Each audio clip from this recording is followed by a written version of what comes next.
Yo guys, what's up? Ari tani subong sa Robertos. Sa makita niyo no? Alin sa una, Robertos ang pinaka manamit na siopaw kagasta subong. Hindi wala may makatupong kag may makalapaw.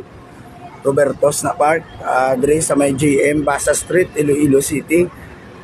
Pwede ka man din magkanto no, lapit na ni sa may Sunburst Park kag lapit ni sa tupad sang Carlos Bake Shop. So sa makita niyo ari ang ilang menu, may rice toppings, ara ang price, may sandwiches din sila, kag ara ang mga siopaw ta guys.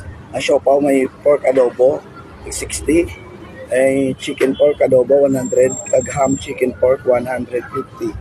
May queen man nga siopaw, king, kag jumbo regular, kag ari pang iban nga mga short orders.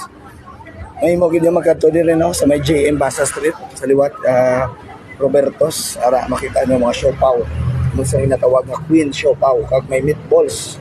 Ari ang meatballs ang ginabalik-balikan man no sa mga customer dire mga Ilonggo na tiga Iloilo. Ay balik-balikan gid kay manamit ang meatballs. Kag niara man nila sang sauce nga manamit ginagawan gid no. Kag ari ang ilang lumpia Shanghai. Sa makita niyo masako gid kag madamo sang tao. Sako gid sir no, damo tao no. Ari gid si sir ang nagabantay no. Nagapangatag sang ano pa sauce sir no. Sa meatballs. So,